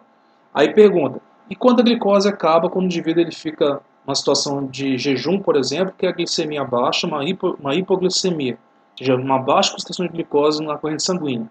Aí, como não tem glicose, a glicose não vai entrar na célula beta do pâncreas, ou seja, não vai ter a produção de ATP adequada, não vai inibir os canais de potássio, não vai ocorrer despolarização, não vai entrar cálcio dentro da célula, não vai ativar o fator Krebs, que é o fator de transição, não vai expressar a insulina, que não vai ser exportada pela célula beta. Então, esse é um exemplo clássico de controle, inclusive, da expressão gênica à luz de um metabólito, de um nutriente, empregando assim uma cascata, né, uma via de sinalização. Nós vamos falar de via de sinalização e controle da expressão gênica nas próximas aulas. Ok? Citando já um exemplo para vocês aqui. Bem, e finalizando a aula agora, eu vou falar um pouquinho nos próximos slides da via endocítica. Então, tudo que nós falamos aqui, pessoal, era com respeito às vias de secreção. Tá? Eu vou falar um pouco agora das vias da via endocítica. Ou seja, o processo inverso, quando a célula ela engloba partículas externas ou fagocita partículas externas, e como que essa célula irá lidar com essas partículas. Tá ok? Então, a via endocítica, né, basicamente ela vai envolver então processos de endocitose, fagocitose ou pinocitose, né, aonde patógenos ou moléculas estranhas, né, ou moléculas nutrientes serão englobadas por vesículas chamadas endossomos. Esses endossomos, né, eles irão sofrer um processo de maturação e eventualmente serão convertidos em lisossomos ou, se não, serão fusionados a lisossomos, dependendo do tipo de material que for fagocitado ou endocitado. Tá? Se for um patógeno, se for uma molécula nutriente, né, esse englobamento dessa vesícula, essa fusão dessas vesículas com os lisossomos, né, promoverá então a digestão daquele material que foi englobado pela célula. Ok? Isso ocorre em diferentes contextos, eu vou explicar cada um deles para vocês aqui agora. Então, basicamente, nós temos três formas de endocitose nas células. Tá? Então, a endocitose é o processo através do qual, né, ocorrerá um englobamento de partículas externas, sejam vírus, bactérias ou partículas estranhas, né, devido a um processo de evaginação da membrana plasmática e consequente formação de uma vesícula que conterá essa partícula estranha, essa partícula externa.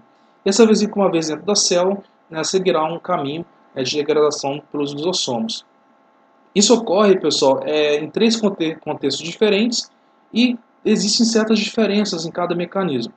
Então, existe o processo de fagocitose em si, que é um processo de englobamento ativo dessas partículas sólidas por meio da emissão de pseudópodes. Então, é quando a célula, em especial os fagócitos, eles possuem uma capacidade, devido a uma própria versatilidade dos filamentos de actina que reveste ali a parte interna da membrana plasmática, estão ali subjacentes da membrana plasmática. Essa subjacência dos filamentos de actina fará com que a membrana plasmática ela consiga mudar a sua arquitetura tridimensional. Com isso, a célula poderá emitir pseudópodes, garantindo assim a capacidade de fagocitose daquela célula. Geralmente são fagócitos que fazem isso. Então, eles englobam partículas estranhas, tá?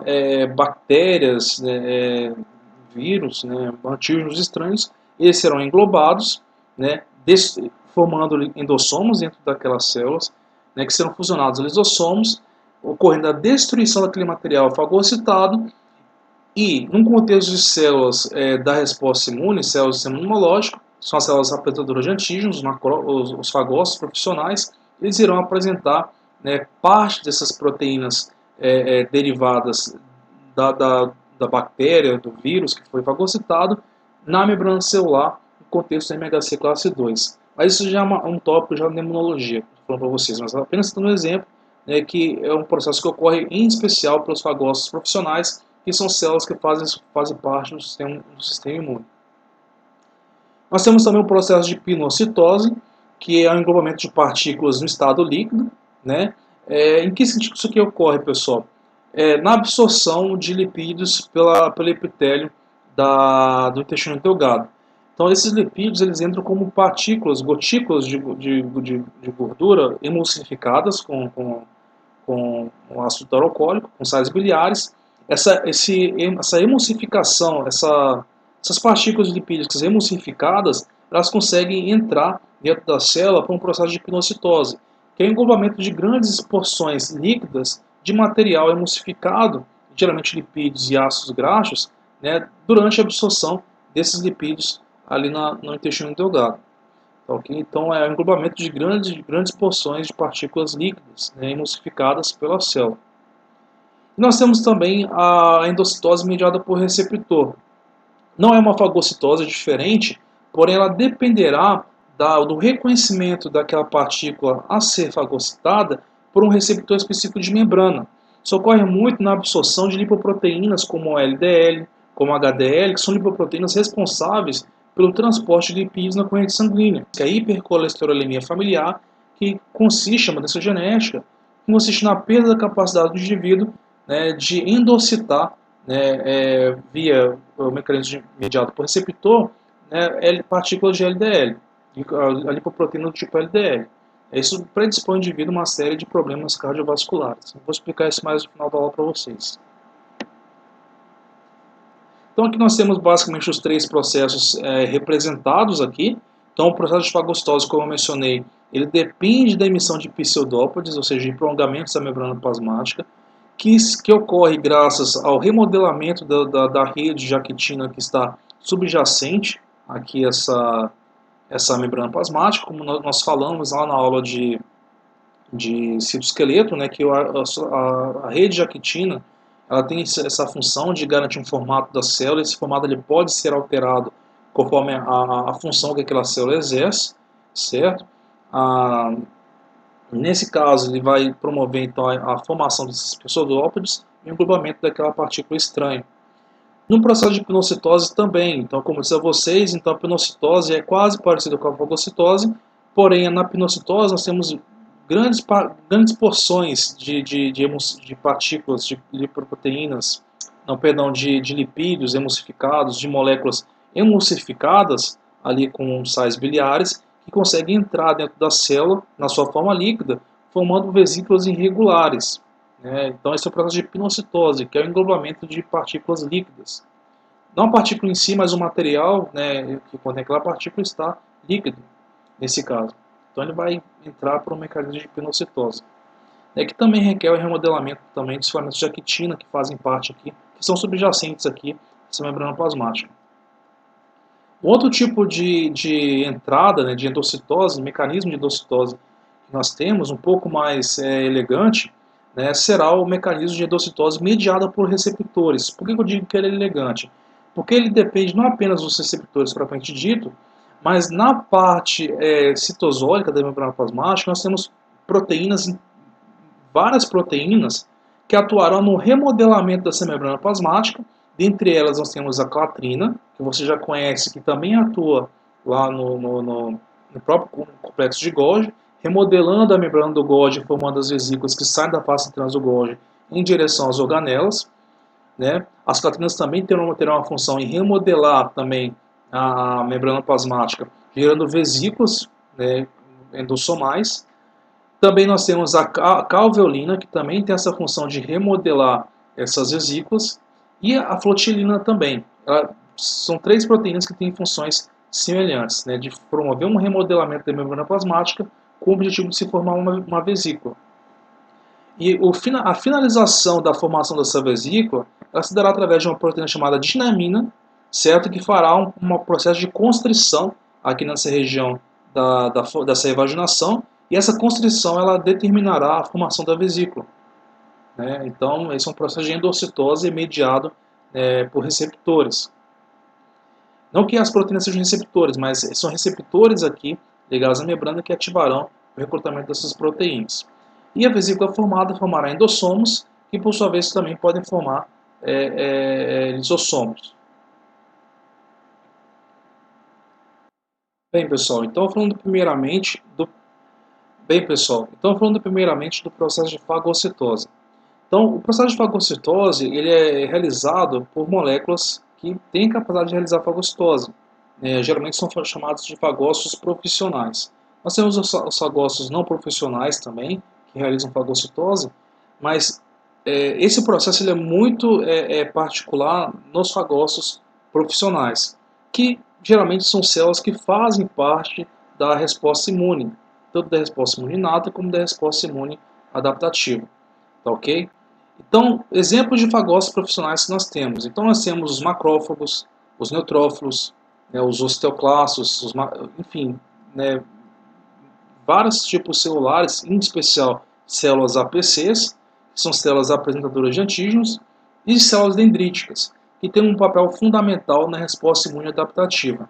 Tá ok? Então, aqui nessa tabela nós temos, você pode checar depois com calma, os diferentes tipos de fagócitos, células que realizam fagocitose, certo? E o seu local de atuação no organismo. Vale a pena você depois olhar com calma essa tabela.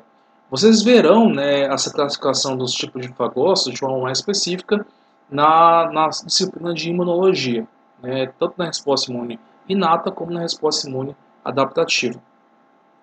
Em especial na resposta imune adaptativa, pessoal, os fagócitos que fazem parte dessa resposta imune adaptativa, em especial os macrófagos, as células dendríticas também, que são dois tipos de células que realizam esse processo, essa primeira barreira de defesa do indivíduo a patógenos externos, a moléculas externas. Essas células elas possuem na sua superfície, na sua membrana plasmática, uma família de receptores chamadas Toll-like receptors, ou TLRs, ou receptores do tipo Toll. Tá. E o que esses receptores eles fazem, pessoal? Eles auxiliam no processo de fagocitose. A fagocitose é uma endocitose mediada por receptores, professor? Não, é diferente. A fagocitose ela depende da emissão de pseudópolis, é um processo que a célula está ativamente ali fagocitando aquela partícula estranha. Mas qual que é a importância dos receptores Toll-like, pessoal? Os receptores Toll-like, eles possuem uma porção extracelular que atua especificamente reconhecendo pumps. O que são pumps? Eu não sei se eu coloquei aqui os pumps. Eu vou passar aqui. Ó. Então, os receptores Toll-like, ou TLRs, como está aqui, ó, os pumps, os receptores Toll-like são receptores, os TLRs, são receptores presentes na membrana desses fagócitos, que atuam na resposta imune inata. E esses receptores Toll-like eles possuem um sítio específico de reconhecimento de pumps. Pumps, vem do inglês, traduzindo, são padrões moleculares associados a patógenos. O que vem a ser isso? O que é um pump? Pump é um tipo de molécula, ou macromolécula, ou um tipo de antígeno, que é um padrão molecular que está presente em células que não são células do indivíduo. Não são padrões reconhecidos pelo nosso sistema imunológico. Ou seja, são proteínas, são oligosacarídeos estranhos ao nosso sistema imunológico. Por exemplo, como eu disse a vocês na bioquímica, todos os nossos aminoácidos são L-aminoácidos. Certo? Todos os monossacarídeos que formam a glicose e os polissacarídeos, os oligosacarídeos do nosso organismo, com suas funções específicas, todos eles são formados por monossacarídeos do tipo D. No entanto, nós temos bactérias que possuem aminoácidos, proteínas formadas por aminoácidos e também oligosacarídeos totalmente diferentes. Bactérias que possuem oligosacarídeos na conformação L, ou que possuem proteínas com algum aminoácido da conformação D. Ou seja, totalmente estranho e diferente para o nosso sistema imunológico. Bem como outras proteínas, outros oligosacarídeos de membrana também, no contexto de glicosilação de proteínas de membrana, me refiro, né, que são padrões que não são reconhecidos pelo nosso organismo, nosso sistema imunológico, como sendo moléculas pertencentes ao indivíduo. Então, esses são os padrões moleculares que estão associados a patógenos, mas que são estranhos, né, ao sistema imunológico do indivíduo. Então, na resposta imune inata, que é a primeira barreira de defesa do organismo, em especial os macrófagos, eles possuem uma abundância de receptores do tipo TOL exatamente para fazer esse reconhecimento prévio desses patógenos, através do reconhecimento e ligação a esses pumps. Então, a ligação desse TOL-like a esses pumps vai promover o quê? Uma cascata de sinalização, certo? Que promoverá a resposta imune inata, né? Que basicamente, né, se dará através da ativação de vias de sinalização, né, que ativarão a expressão de genes que produzem citocinas relacionadas à resposta imune inflamatória, ou seja, aquele processo pré-inflamatório que ocorre, né, já no começo da infecção, ele tem uma função importante. Ele será desencadeado exatamente pelas células, pelos macrófagos que fazem parte da resposta imune inata, que, englobando essas partículas através do reconhecimento dos pumps, irão produzir moléculas pré-inflamatórias, como citocinas, interleucinas, que ativarão a resposta imune inata, que sinalizarão para as demais células do sistema imunológico que existe algum problema, existe alguma infecção em curso. Então ocorrerá a expansão clonal, né, desses macrófagos, e também, eventualmente, esses macrófagos irão apresentar esses antígenos, que foram fagocitados aqui, eventualmente por esses macrófagos, em um contexto de MHC classe 2. Irão apresentar para quem? Para as células TCD4 e TCD8, né, que montarão assim a resposta imune adaptativa. Tá, ok? Eu não vou me adentrar muito nesses pormenores, porque isso já é um universo, né, chamado imunologia, que é uma matéria tão complexa quanto é a bioquímica. Tá? Então, vocês estudarão todo esse processo na imunologia, mas apenas citando o exemplo de como a fagocitose ela tem a sua função fundamental, em especial pelos fagócitos profissionais, no contexto da resposta imune inata e também adaptativa.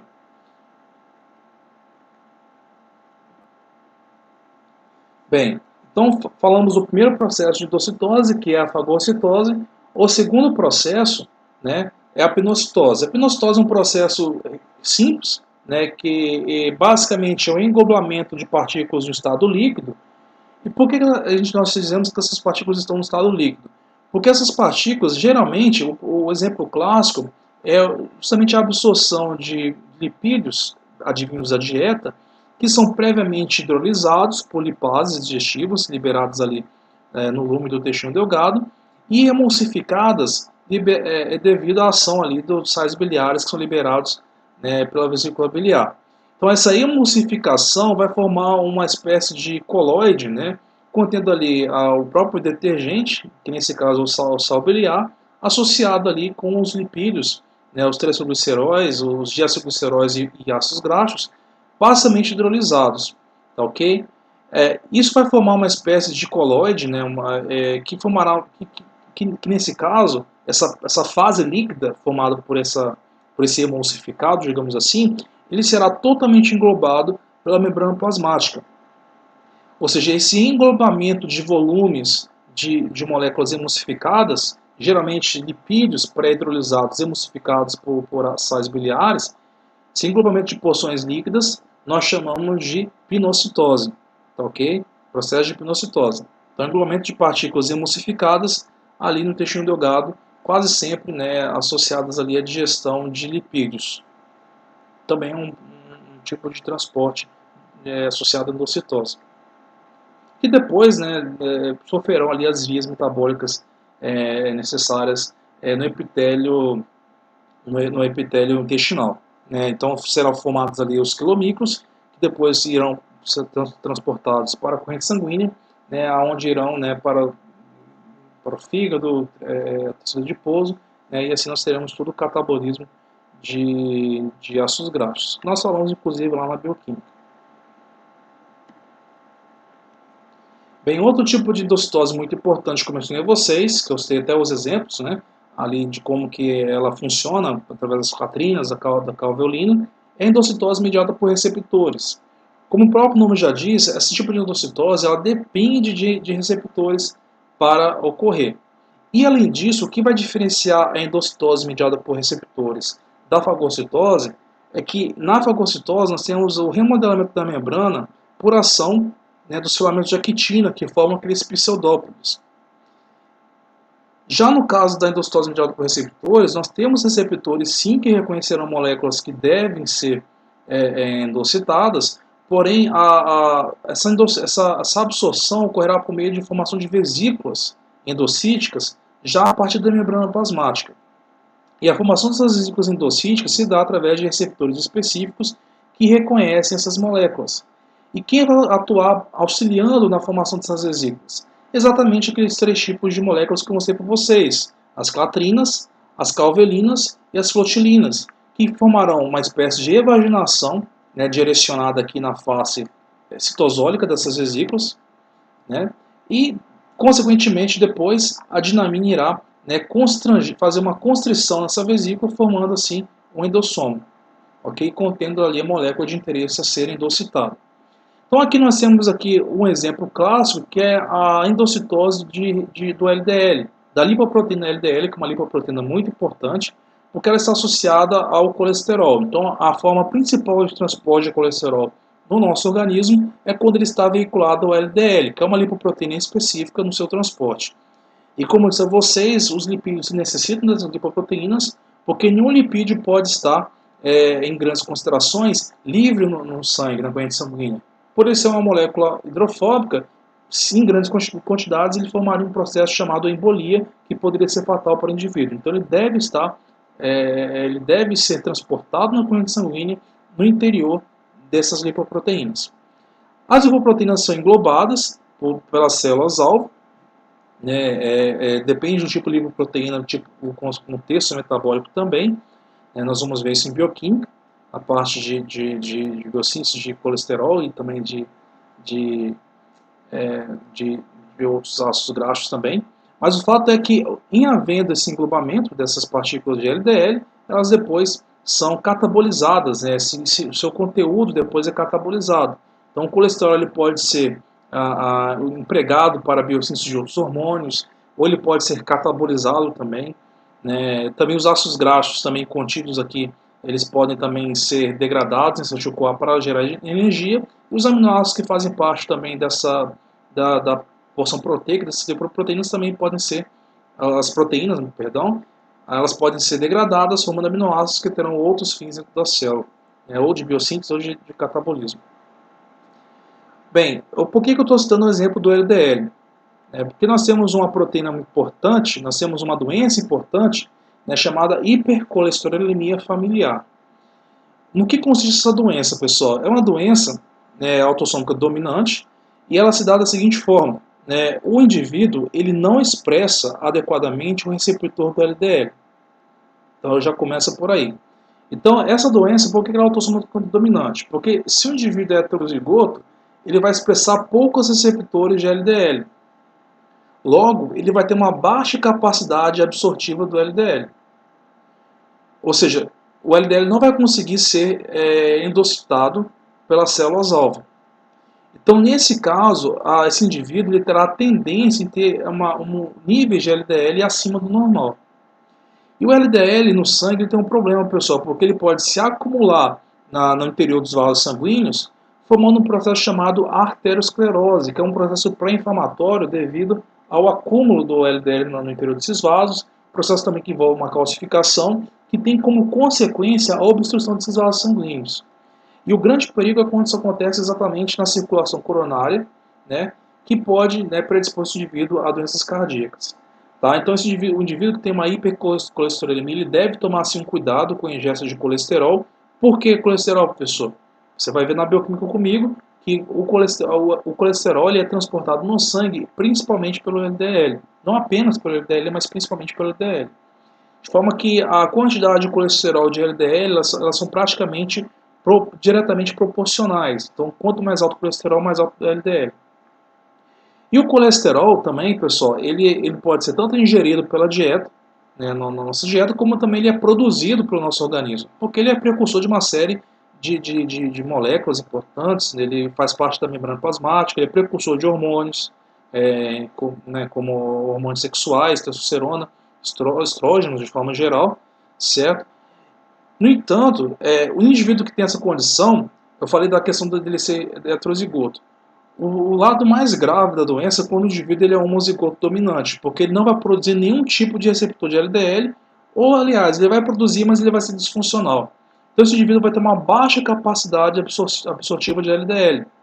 Então, qual que é o tratamento aqui nesse caso? Ele deve inibir a biossíntese de colesterol através da administração de estatinas, que são inibidoras da enzima HMG-CoA redutase, que é uma enzima fundamental para a biossíntese do colesterol. Nós vamos ver isso em bioquímica, certo? Se eu tenho pouco colesterol sendo produzido, eu vou ter pouco LDL, porque o LDL é a forma de transportar colesterol na corrente sanguínea, e também eu tenho que reduzir a ingesta também de alimentos que contêm colesterol, tá? Para justamente tomar esse cuidado de não predispor esse indivíduo a doenças cardiovasculares. Uma doença genética, tá? Uma doença autossômica dominante, basta o indivíduo ser heterozigoto, ele vai ter a doença. É claro que o indivíduo que é homozigoto dominante, ele vai ter uma doença muito mais acentuada do que o indivíduo que é heterozigoto. Nós vamos ver essa doença, inclusive, na genética, na disciplina de genética, né, que nós trabalharemos no próximo semestre. Então, a hipercolesterolemia familiar, quais são as características? Então, níveis aumentados de colesterol, né, no sangue, nesse caso, não no sangue em si, mas o LDL relacionado a esse colesterol, como se vocês, o colesterol não vai estar no sangue livremente, certo? Mas ele vai estar associado ao LDL, por isso é uma molécula muito hidrofóbica, né? O risco aumentado de desenvolver doença coronariana precoce, por quê? Porque o LDL não sendo absorvido, ele vai se acumular no interior dos vasos sanguíneos, levando ao processo de arteriosclerose, que é um processo de inflamação do interior dos vasos sanguíneos, que pode levar à obstrução desses vasos. Isso pode ser fatal se for na circulação coronariana, na circulação coronária, né?